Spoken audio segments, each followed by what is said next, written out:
Still Poddable, Still Poddable. Boston Celtics, Still Poddable, Still Poddable. Oh yeah! Still Poddable, Still Poddable. Boston Celtics, Still Poddable, Still Poddable. And a 19. Beat Rob, Jim, Packard, J. King. Still Poddable, Still Poddable. The Caesar on the court to get another ring. Still Poddable, Still Poddable. Everybody in the chat now sing. Still Poddable, Still Poddable. Still Poddable, Still Poddable. The Boston Celtics, Still Poddable, Still Poddable. Oh yeah! Shut your ass up, man. Daddy's always happening here. Welcome back to Still Poddable, the greatest, the best, the elite Celtics podcast out here on Al Gore's internet.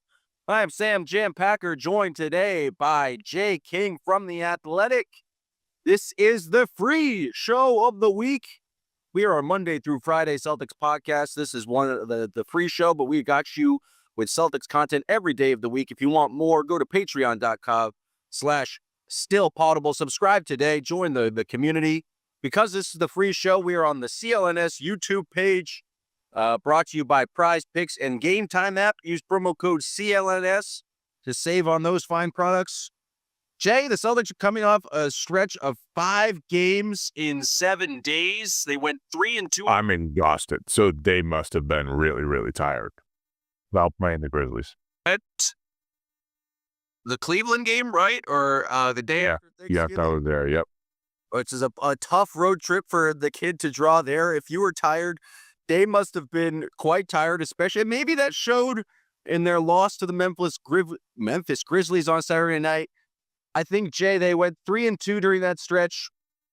3 interesting games against, I would describe as contenders in the NBA, and then 2 easy wins against the Pistons and Heat. I guess, how do you think Celtics fans should feel about this team and how they matched up against kind of the better teams in the NBA right now? I actually thought that they handled themselves well in the loss to the Grizzlies. That was an absolute schedule loss. It was, 5th game in 7 nights. Just Al Horford's out. Sam Hauser gets injured. And so you turn to Cornette and Nimi together. You don't have any backup wing you trust. Maybe an issue, but still, they came back from 14 down. I thought it was just they didn't shoot well at all and still came back. I just thought, given the schedule, it showed a lot about them, that they didn't give in, that they came back, that even with Jrue Holiday wide open and missing everything, they were able to make that a game. The Jrue Holiday thing, that was weird, wasn't it? Yeah, he was one of the best three-point shooters in the league last year, and I feel like the strength of the Celtics team is you can't leave anyone open like that. We've seen the Warriors do this last year with Jaylen Brown, and he kind of punished them and made them pay. But just to give a guy who's that good of a shooter that much space and just basically begging him to shoot, and then for him to shoot, what was he? 4 for 17 for Jrue Holiday, get up 17 threes it's kind of wild, but That could take 2 weeks. yeah, that's just not normally part of his game.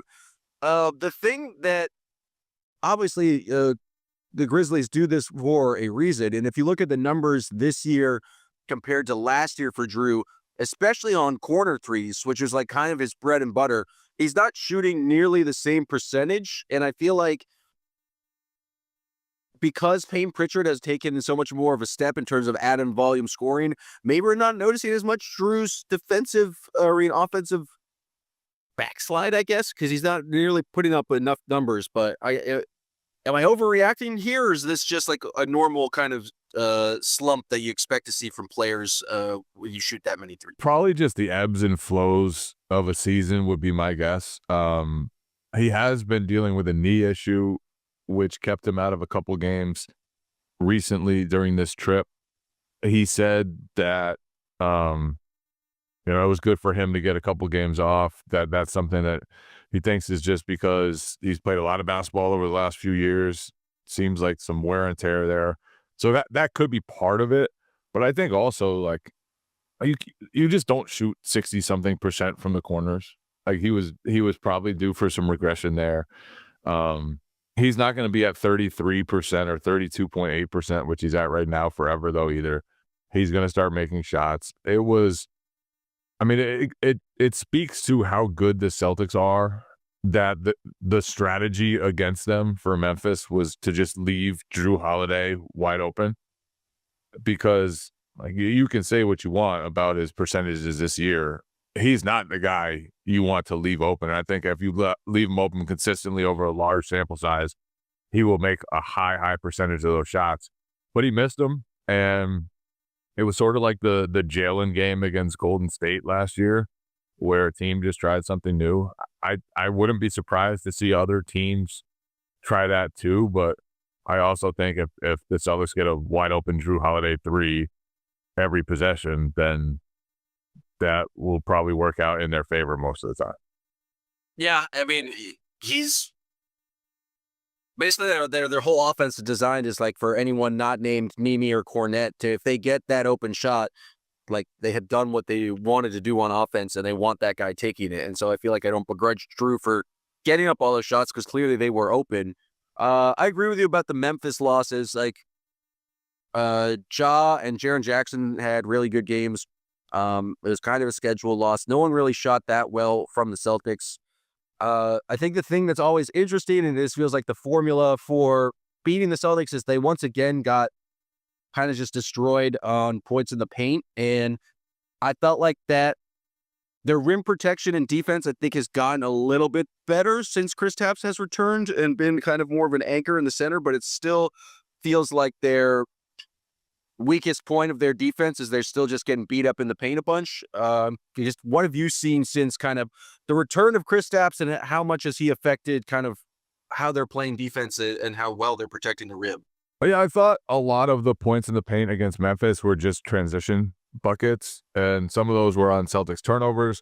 Some of it was just that the Grizzlies play fast. Ja Morant is really one of a kind in transition, and so I thought that was more so than like a lack of sheer rim protection. It was just like transition stuff against them, and that probably had to do with 5 game and 7 nights and just the opponent. Like the Grizzlies, if you're fatigued, that's a tough team to play because they're going to be attacking you the entire game. They want to play fast. They want to fly and run and gun, and Ja Morant is coming at you, and that dunk he had was absolutely bonkers. After saying he wasn't going to dunk anymore, I knew that was bullshit as soon as he said it, because if you have the ability to do the clutch throwback, you're going to do that. Like, you can't stop yourself from dunking. That's just a ridiculous idea. Yeah, no, he's not going to stop. Just not happening. But yeah, the biggest question to me is how the Celtics will continue to evolve defensively with Kristaps back. And I mean that just stylistically, because, you know, last year we talked about it. They played sort of like the Bucks used to, where they took away all your layups and dunks. That was the point of their defense. They gave up pretty open threes intentionally to the lesser shooters on a team. And above the break, they took away a lot of and above the break, yep. And they were very intentional about that. This season so far, they have been like taking away 3-point attempts, and their rim protection has suffered. Yes, but also like they get rid of some of the shooting variance that can come from like a random night when some scrub team hits like 23s against you because they get up a bunch of threes. So they've taken away some of that. I want to see where they settle. I don't think they'll like go all the way back to the style they played last season. I do think they want to take away threes more this season, but also with Kristaps back, you're just going to be doing different things. And so there's not like full clarity yet on what they'll be defensively, but I think it'll probably be like the 3-point numbers suffer a little bit and the rim protection goes way up. Yeah, well, it's interesting because you think with Kristaps back, they might feel a little bit more comfortable running guys off the run and funneling teams or towards Kristaps. But I think it's just gonna be interesting to see Kristaps is like what his impact. He's only been back for 5 games now. But it's more matchups, I think. Like he always guards a perimeter guy, right? Or often guards a perimeter guy. So just because of the matchup, like you're automatically giving up shots. Like he was guarding Marcus Smart for stretches of that game last night against the Grizzlies, and Smart was getting up pretty open threes, but those are the shots you're okay with. So, and how does that affect rebounding? Like if Kristaps is pulled out to the perimeter a little bit, it feels like there's been times when they've given up a bunch of offensive boards this year. I think it's going to be interesting to just see how that dynamic changes moving forward. You mentioned the Bucks. I thought that was like a very, like one of the more entertaining games of the season on Friday night. Both Dame and Giannis had 30 points. But the Celtics, and especially Jason Tatum down the stretch, just made clutch play after clutch play, whether it's an offensive end dishing the ball out, guarding Dame down the stretch. I feel like the Bucks have definitely recovered. They're not the terrible team they were to start the year. But I still feel like the Celtics are a little bit better than them. But where do you see kind of that matchup? And are the Bucks more of a threat in the East than I guess we thought? I'm willing to give them time to figure it out. Time with Chris Middleton back. Time with, I think it's been big for their rotation to get AJ Green in there, to get Andre Jackson in there, kind of go younger, get more athletic. The Celtics definitely have a healthy respect for them. Like you can tell just by the way they play in those games, by what they say about those games. Like they get up for the Bucks still. They consider the Bucks games big ones. And Giannis is just such a force that I think you have to like give him respect, and you don't want to eliminate them. That said, there's a big gulf between the two teams, and I thought like if the Bucks didn't win that game when the Celtics shot very poorly, I don't think they had a single second chance point. It was like a part of this tough schedule with a hectic bunch of games, and I just feel like there's just a gulf there, a massive gulf, and the Celtics are able to attack Damian Lillard. They're able to attack Brook Lopez. They've gotten much better. Jason Tatum and Jaylen Brown specifically have gotten a lot better at being physical, driving, not settling against matchups like that. So I don't want to dismiss the Bucks, but they're clearly not as bad as they were to start the year, but I agree with you. They're not in the upper echelon of teams. That was a fun game, though, wasn't it? That was probably the most fun game this whole year. The refs let them play. It was it was chippy. Jaylen Brown is chirping Giannis, and I like the new Jaylen Brown Giannis beef. That all that coming from the childish not giving him a handshake, but I enjoy the chippiness of that. I enjoy. Like, it's too bad they don't play again. They've played all 3 times this year, and they will not see each other unless they play each other in the playoffs. That is definitely too bad, but it was definitely the most fun, like a nice clutch game. And for all the kind of like Jrue Holiday missing so many shots against the Grizzlies, he's the one who came up big with that like clutch little floater at the end of the game that really clinched it. And so that's got to be sweet for Jrue doing that against his old team. Jason Tatum in the fourth quarter of that game was so good. He started it off with the 2 threes with Brook Lopez, not even like that far back in pick and roll coverage. And then just like the Bucks double teamed him a couple times. He threw that sweet lefty pass to, I think it was Holiday cutting to the middle. He had like 2 or 3 other lefty passes that were just perfect. Like that was absolutely high level basketball from Jason Tatum in that quarter. to rescue the Celtics after I think they were down 4 early in the quarter. So when he plays like that, they just reach another level. And he was just dissecting the Bucks that whole fourth. Yeah, it feels like he's really. I feel like we keep saying this, but he just continues to get better with the ball in his hands and commanding. There's like really, I don't see any team beating the Celtics 4 games out of 7 at this point. Like there's nothing I've seen in this season so far that makes me think the Celtics. What adjustment can they make? There is no adjustment. You can make an adjustment, but they're going to adjust to your adjustment. Tell me what team, like how are the Celtics, have the Celtics done anything to dissuade you from the fact or the belief that they're going to win the championship this year? No. That's all I'm trying to say. They have not. They've been fantastic. If anything, they have like, and Jrue's shooting is like right now a little bit of a concern. I think obviously like Kristaps' health is a concern that won't go away. He started hobbling in that game against the Grizzlies. Was that the same ankle that the surgery was on, or is that a different ankle? That's a good question. I'm trying to think. It was the surgery's on the left, right? 5 games in 7 nights. My brain is dead.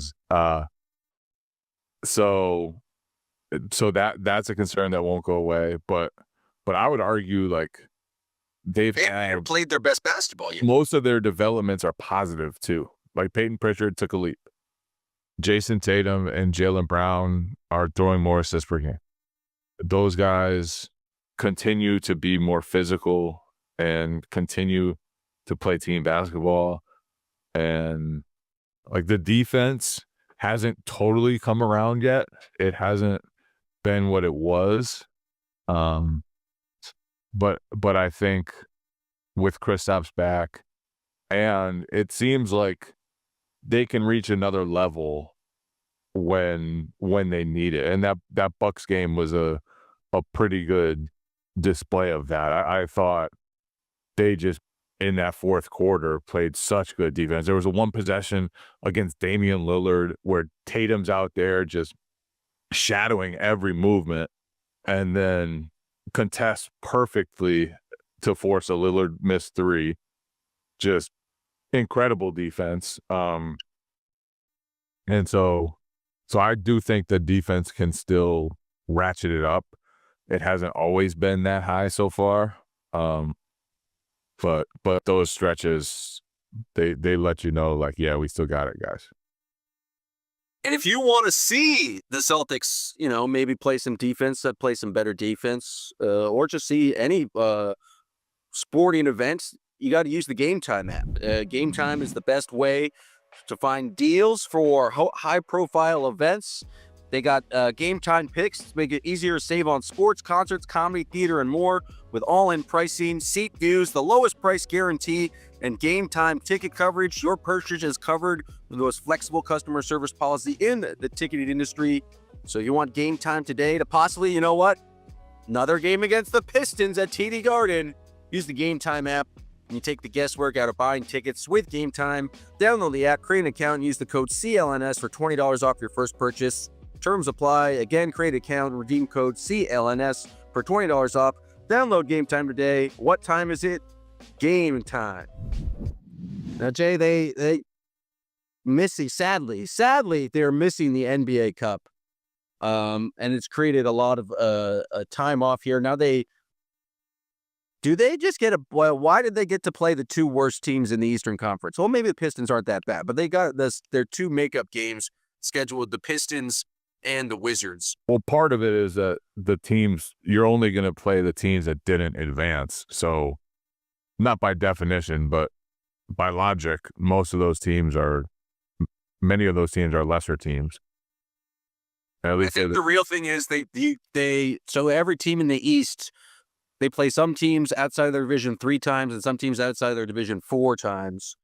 And I think the logic is they just don't want to have anyone play anyone 5 times for some scheduling balance. And so it had to come from the pool of teams that only played 3 times. And it just happened to work out that they play the Pistons, who actually played the pretty tough game against them. I know Jason Tatum didn't play in that game, but it was a closer play. Marcus Sasser played with a lot of energy. I'm expecting a Sasser to come back with more sass on Wednesday night. But it feels like the Celtics are in cruise control at this point. Like, what? I think the best thing that happened to them was to not make the NBA Cup next round. You get 2 weeks with 2 games, like a nice lull in their schedule. They have 3 off days in a row starting today, and they needed to just kind of reset, recharge their batteries, and then they get to probably wipe up the Pistons and the Wizards, add 2 easy wins. Like this was a nice stretch for that, especially like January. They've got 2 long road trips in January coming up.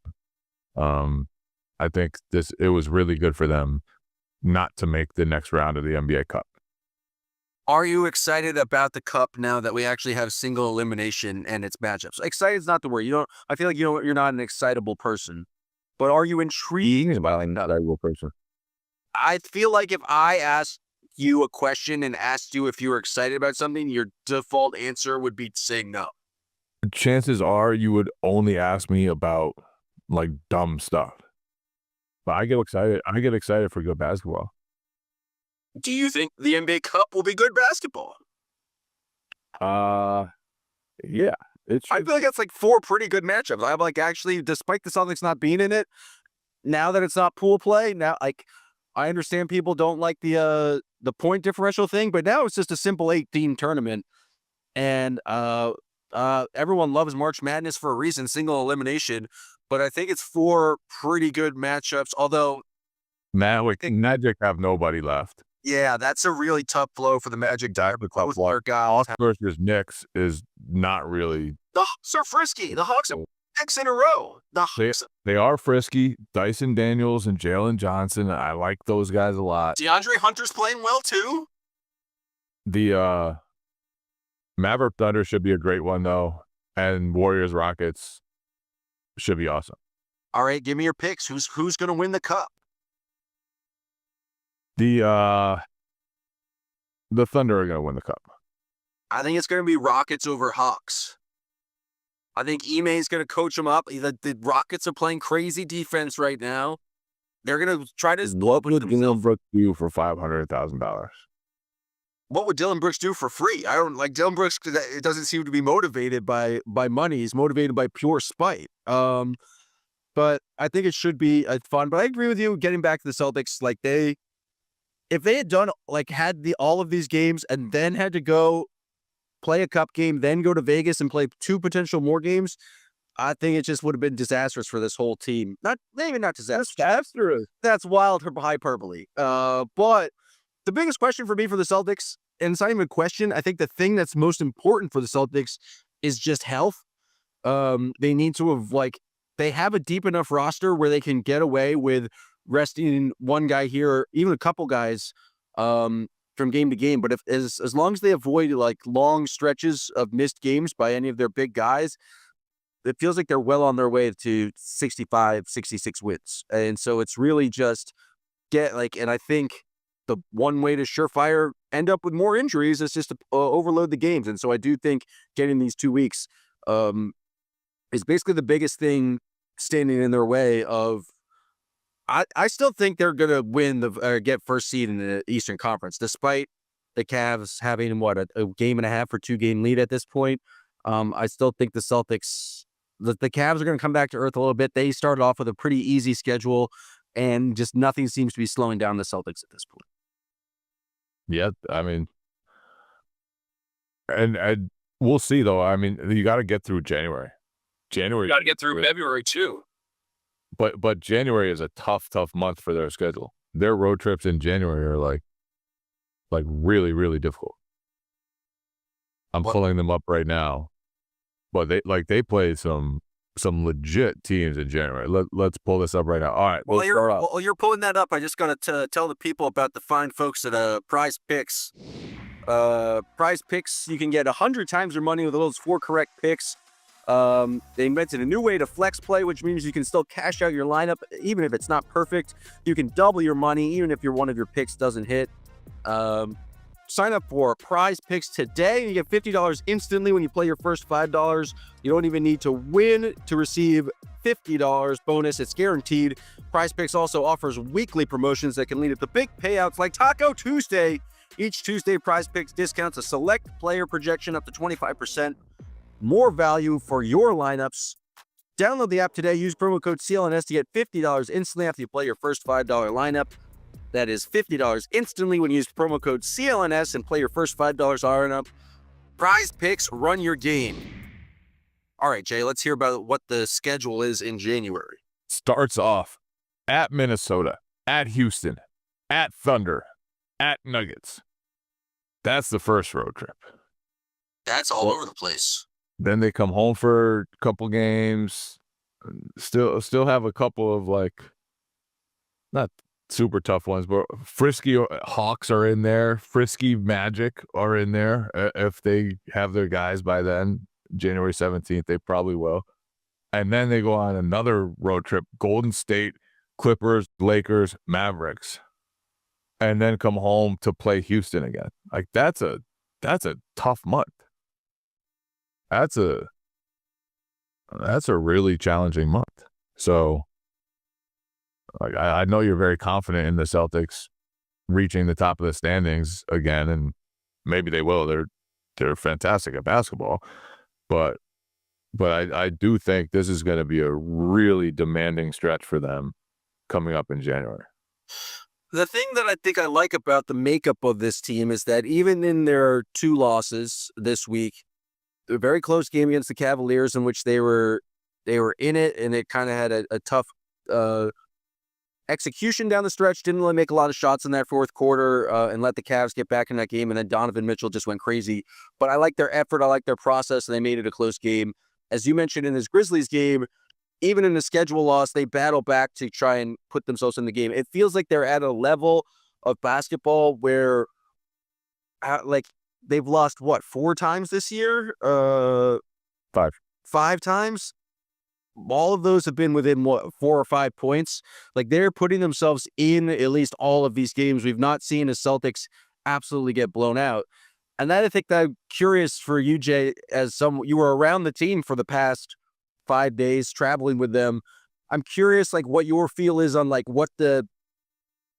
it always comes back to the phrase championship habits with me, just because that's a Brad Stevens phrase. But how do you feel like this team is makeup, approaching a road trip like that, or just making sure they're going to get play in these tough games? Because last year they were very much business-like, and they had this mission. They're absolutely destroying teams. This year doesn't feel like they've been as dominant, and just in terms of not winning games by 20 to 30 so regularly. But I'm curious, you being around the team, has their approach changed, or does it still feel like there's this kind of business-like assassins just ready to win at any point? They're business-like assassins. And even after the loss to the Grizzlies, I think all the guys kind of acknowledged that it was a tough stretch physically, that game was going to be challenging. And I thought Jaylen kind of said it best. He's we fought, we didn't let go of the rope. We know what this journey is. We're not going to skip steps. And he was pretty adamant. And they feel like that nights like that, even though they lost, nights like that are where you can build something, where you can, a lot of teams in that situation, you fall down by 14 to the Grizzlies, and they've got all the energy because they're playing the defending champs. And that would have been an easy night to just pack it in, go home, pack it up, go home, and lose by 20 or 30 and say, we'll try again next time. Instead, they make a spirited comeback, and you don't want to talk really about moral victories for the defending champions because that's stupid. Process victories. I do think that they believe that on nights like that, when you have to fight through stuff and it doesn't come easy, that they find value in that. And so, yeah, I think their mentality has been very good from the start. All the quotes about them, and I think quotes can often be like telling. Like a lot of the time, locker room quotes can give you just kind of a window into the mindset of a team that maybe the results aren't showing yet, and based on everything they've said, they all feel very confident and excited about the way that they've approached it so far. And I feel like that's the confidence that I have in them, of like dealing with something like, the two road trips in January. It just feels like they have, even in their 5 losses, they've not, I feel like, been challenged is the wrong word, but they haven't been really smacked in the mouth, and there hasn't been a game where I feel like, or I'm not confident the Celtics are at least going to put themselves in a position to win. And so if you're just constantly putting yourself in situations where you have a chance at the end of the game, which it feels like they have in every single one of their games, again, coming back to it, injuries are the only thing that it feels like can really slow them down. And it almost feels like they reach another level of competitive spirit when things are going wrong for them. Like the loss to the Grizzlies was the first time they've lost this season while shooting less than 33.3% on threes, which is crazy. They won their first 6 such games, and the Bucks game was one of them. And it's like things aren't going well. A lot of teams can splinter, crater. You stop trusting what you're doing. You stop working hard defensively, and the Celtics just believe in it, and they keep trusting what they're doing.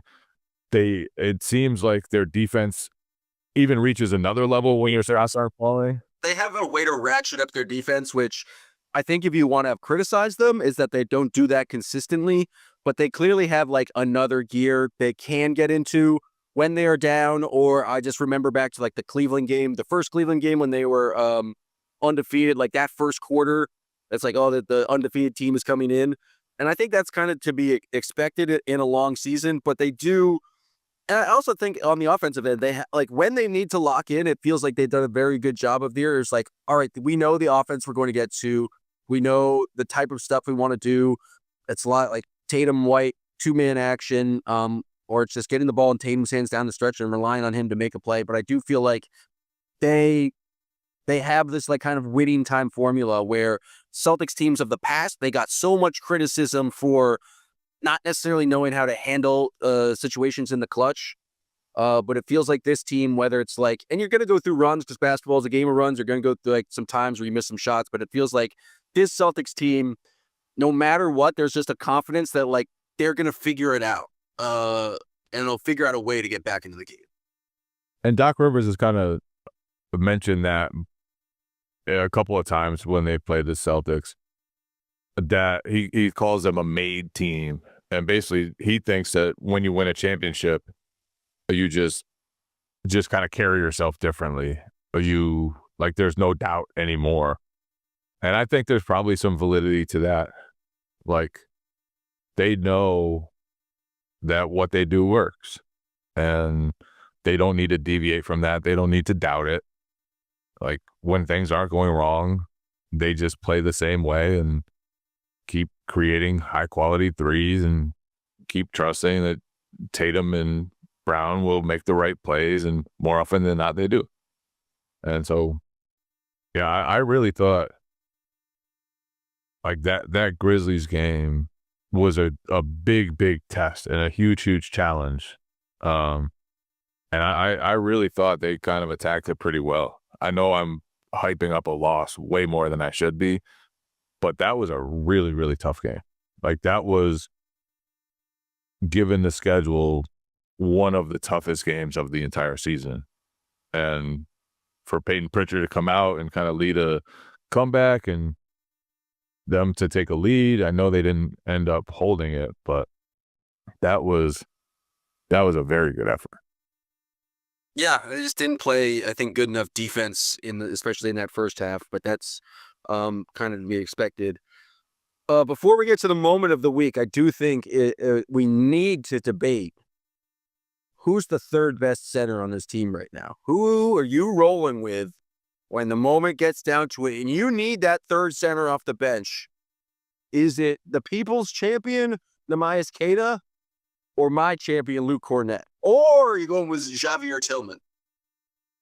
I'd go with Cornett. Cornett has proven over the last couple of seasons he can be very reliable. He can get 6 blocks in a game.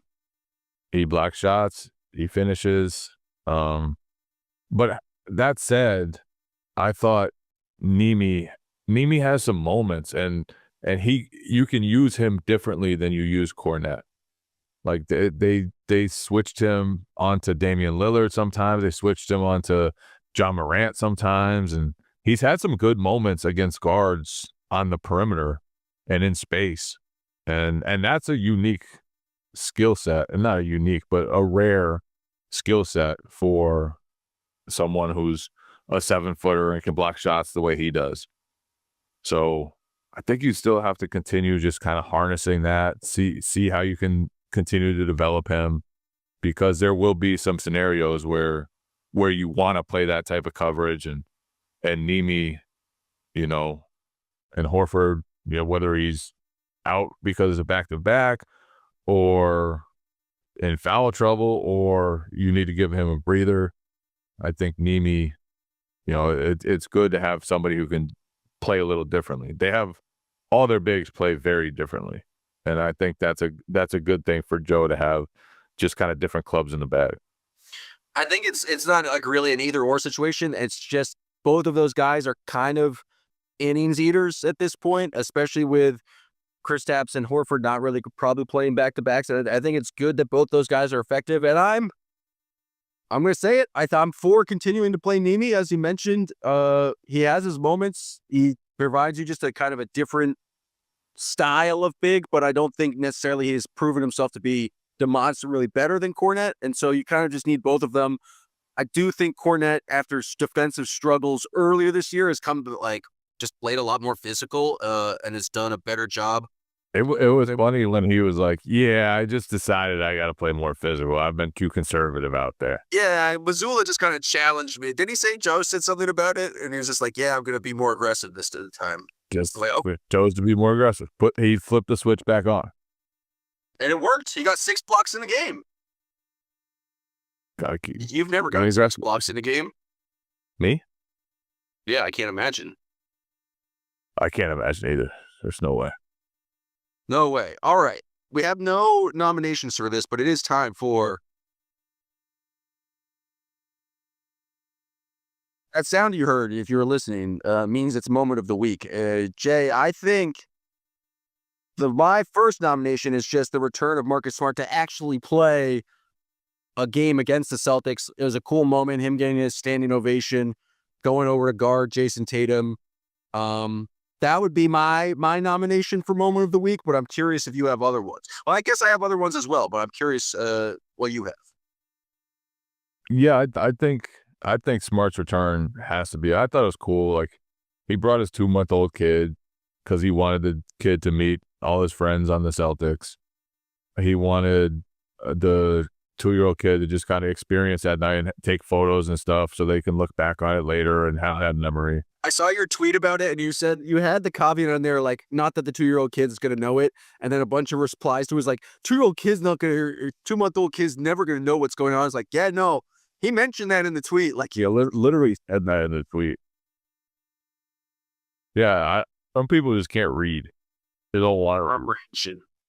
But at what point do you think Marcus Smart's ever going to return to the TD Garden and not get a ovation like that? Like, when is it no longer going to be a big deal? Or really never? I think it'll always be somewhat of a big deal. But I think more so it'll be a big deal for him and his family. Like, he loves Boston. He's got family members, basically. He considers a lot of those guys family members. And, he met up with Brad Stevens before the game. He met up with all those guys. And just, so it was special for him. And so I think it'll always be special for him. I don't know how long it will be like emotional, like standing ovation for him. Yeah. It also depends on how long he's playing. Like he's coming off for the bench for the Grizzlies right now. I can't say he's playing his best basketball. He had a He had a tough game. He had a tough game a week ago against the Mavericks, kind of like blew a game there. It's love and trust forever from this side of the game, but I don't know how many times we're going to see Marcus Smart necessarily returning to play. And maybe this may be a cold and callous thing to say, but like, did the Celtics know something maybe that he was losing his step and kind of trade him at the right time? I wouldn't say they thought he was losing a step, but they knew. How old is he now? 31? 30 years old. So they knew that at 29 years old and the style that he plays, that it was going to be tough for him to maintain that really high level of play for a long time. And so I don't think they thought he was losing a step or anything, but it figured into the calculations that he was a 29-year-old, like, if he's shooting defensive-minded energy guard, and if you lose a little bit of that energy, a little bit of that athleticism, then you'll still have the high IQ and the competitiveness and the will to win and all that stuff, but he would have had probably diminishing returns at some point over his next contract or so. So I definitely think that went into the calculations, but also a lot of it was like free up Derek White, free up Peyton Pritchard, and we've seen that both those guys taking on bigger roles has been very important for the Celtics. In addition to getting Kristaps Porzingis, who unlocks so much for them when he's healthy. Yeah. Other nominee, I think I agree. And first-round picks, 2 first-round picks. It was steal of a trade. Even Marky Smart said he would have done the deal. He's like, yeah, that was a great deal, guys. Other nominations for moment of the week, I do think the end of the game, the Bucks, Al Horford coming down, hitting that 3 in transition was pretty dope. What was Giannis doing? This happens a lot with Giannis. What were you doing? He's almost fully eliminated the 3-point shot from his game this year.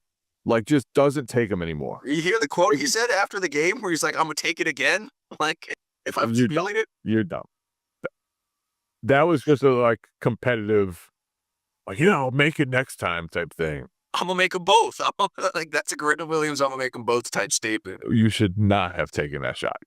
That was absolutely not. Down 1, and you just play. It was a tired shot, though. And I think it speaks to one of the Bucks' issues, which is that they need their top 2 guys, top 3 guys now with Middleton, to do so much. Like, the Celtics are fortunate, and it's not usual, but they have so many guys they can go to run the offense for a little while, to make plays happen. If Tatum needs a little breather, like, you can have Jaylen Brown run the offense. You can have Peyton Pritchard run the offense. You can just hand the keys to Derek White for a little while. And they have 6 guys who can go for 20 points every game. Yeah. Which is just wild. Whereas Giannis is like putting his head down, putting his shoulder down, trying to overpower guys the whole game, and they need him to make a ton of plays because they're role players. You can't run offense to those guys. You just can't. They're either spot up guys like Green, or they're not really much of an offensive player at all, like Andre Jackson, or like they're Brook Lopez, who used to be a post-up guy. Now he's just kind of a spot-up guy. But they need Giannis so much. That was a tired shot. That was – I'm going to have a Bill Simmons moment here. That was like me when I'm like fat and out of shape, and I just pull up from like 30 feet because it's easier than going to the basket. I've played in some of those pickup games with you. You get a little tired, you start jacking from three. It's like you play 3-point line to 3-point line. Exactly. That's just how it goes. That's better than me, who just doesn't shoot at all because I'm a coward. So, 6 eggs in one, 6 eggs also in the other, some might say.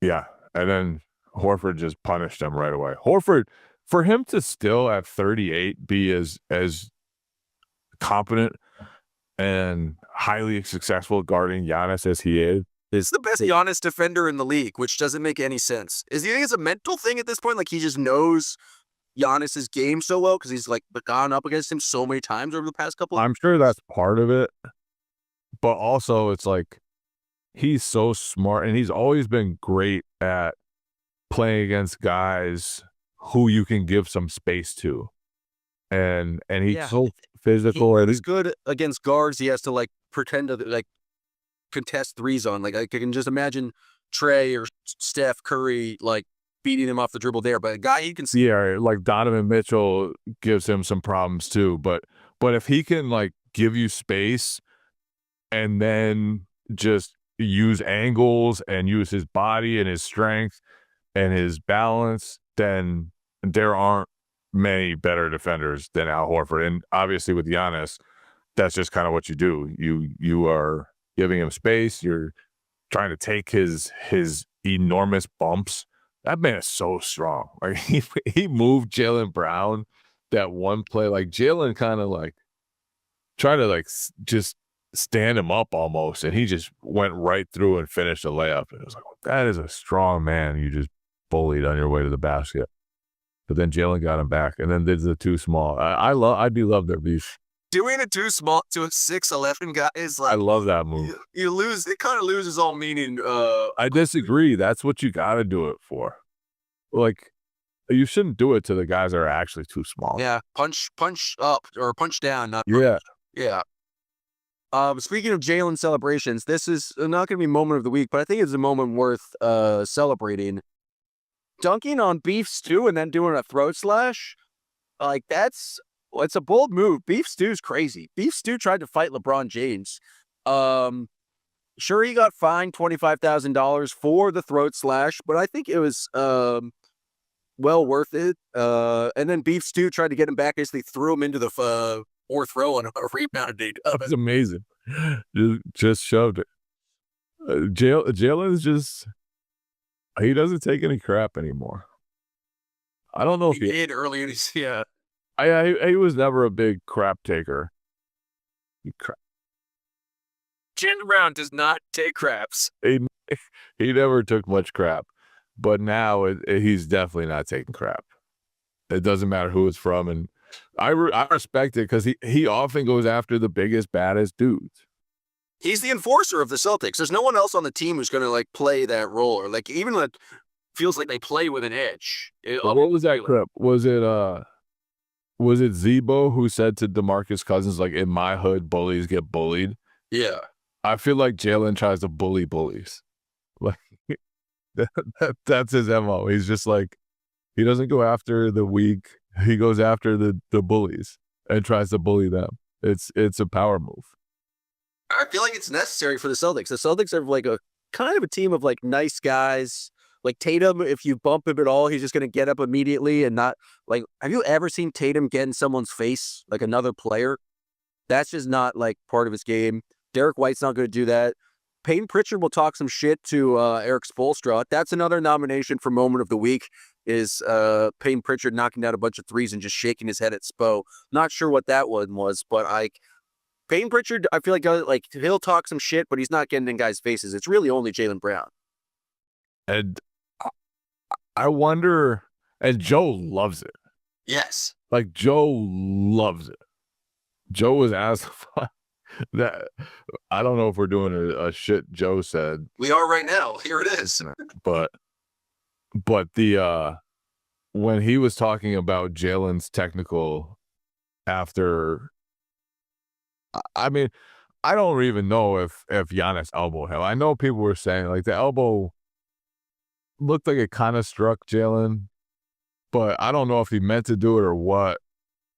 Definite gray area there. But Joe loved that Jaylen then bumped Giannis and put his finger out at him. He wants that team to have an edge, and he wants them to use moments like that to energize them. And I think it did. And Jaylen's become that guy. I don't think he was always that guy. It's not like he shied away from things, but he was like, with Smart on the team, he wasn't the emotional like leader of the team. I think there was like a need for someone to step up with Smart leaving. I feel like Jaylen has kind of definitely took on that mantle. And like, this is my like role. I'm going to be the second best player. I'm going to be the best player when Jason Tatum's out, like as he was in that Pistons game. But also like, if you need a bully, if you need an enforcer, if like Grant Williams body checks Jason Tatum, Jaylen's going to be the first one there to kind of like make something happen, give a hard foul, and basically do all that. And I feel like that's like, I don't know where that would come from on this team if it wasn't for Jaylen. yeah, I don't know if anyone would do it. Because Kristaps just wants to like smile and wink. Yeah. Just wants to smile and wink. Al Horford just wants to get the ball inbounded as fast as possible. Like, yeah, I don't think anyone else would do it. Jaylen just has to be that guy, and he is. And it seems like he's embraced that even more this season. He's bullying bullies. it seems to be working for him. Celtics, as we've said, second best team in the Eastern Conference, are 19-5. Got some time to rest this week with a bunch of days off, which should be good for them. Hopefully, we still haven't seen a stretch of them having their full, complete roster, and hopefully we'll get that in December just to see exactly what this team is. I feel like we got one game where we had Al Horford's Sam Hauser and Peyton Pritchard as just like the three guys off the bench. And then I think Derek White got hurt in that game. So I'm just looking forward to an extended stretch of basketball to seeing the Celtics at full strength. Whatever happens, Still Poddable will be here for you every Monday through Friday. Celtics podcast. We're on Patreon. Go to patreon.com/Still Poddable.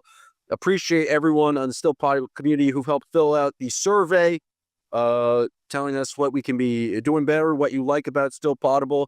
If you haven't yet, still please look in chat or look on the posts and fill that out for us. We'd be much appreciated. For B-Rob, for Sean Gauthier, not for Jay King because he yelled at me. I'm not allowed to speak for him, but for myself, appreciate everyone listening. And we'll be back later this week with more Still Poddable. Still Poddable, Still Poddable. The Boston Celtics, Still Poddable, Still Poddable.